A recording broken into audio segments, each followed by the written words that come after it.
November 18 മുതൽ ഒരാഴ്ചക്കാലം antibiotic resistance വീക്കായി ആചരിക്കും. ലോകമെങ്ങുമുള്ള ആരോഗ്യ പ്രവർത്തകരും ആരോഗ്യ മേഖലയുമായി ബന്ധപ്പെട്ട സ്ഥാപനങ്ങളുമൊക്കെ ലോകാരോഗ്യ സംഘടനയുടെ സഹകരണത്തോടെ നടത്തുന്ന ആന്റിബയോട്ടിക്സിന്റെ ഉപയോഗം സംബന്ധിച്ച ബോധവൽക്കരണ വാരാചരണത്തിന്റെ ഭാഗമാകും.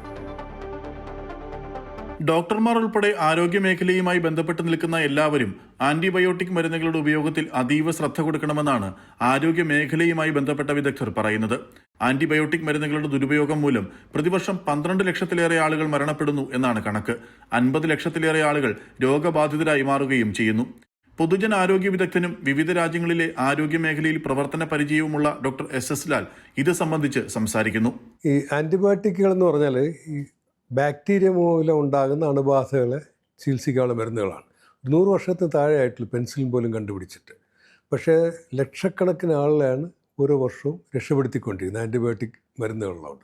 പക്ഷേ നമ്മൾ കൃത്യമായിട്ട് ഉപയോഗിക്കാതിരിക്കുകയോ അല്ലെങ്കിൽ അശ്രദ്ധയോടെയൊക്കെ ഉപയോഗിക്കുകയാണെങ്കിൽ ഈ ആൻറ്റിബയോട്ടിക്കിനെതിരെ ശക്തി ആർജിക്കാനായിട്ടുള്ള കഴിവ് ബാക്ടീരിയകൾക്കുണ്ടാവും. അപ്പോൾ ആൻറ്റിബയോട്ടിക് കൊടുത്താൽ ചത്തുപോകേണ്ട ബാക്ടീരിയ നമ്മൾ കൊടുക്കുന്ന കൃത്യം ഡോസിലല്ല, അല്ലെങ്കിൽ ആവശ്യത്തിന് ദിവസം കൊടുത്തില്ല, അല്ലെങ്കിൽ അശ്രദ്ധമായിട്ട് ഉപയോഗിച്ച് കഴിഞ്ഞാൽ ഈ ബാക്ടീരിയ ഇതിനെ പ്രതിരോധിക്കാനുള്ള ശക്തി ആർജിക്കും. അപ്പോൾ പിന്നെ ആൻറ്റിബയോട്ടിക് കൊടുത്താൽ അസുഖം മാറാത്ത അവസ്ഥ വരും.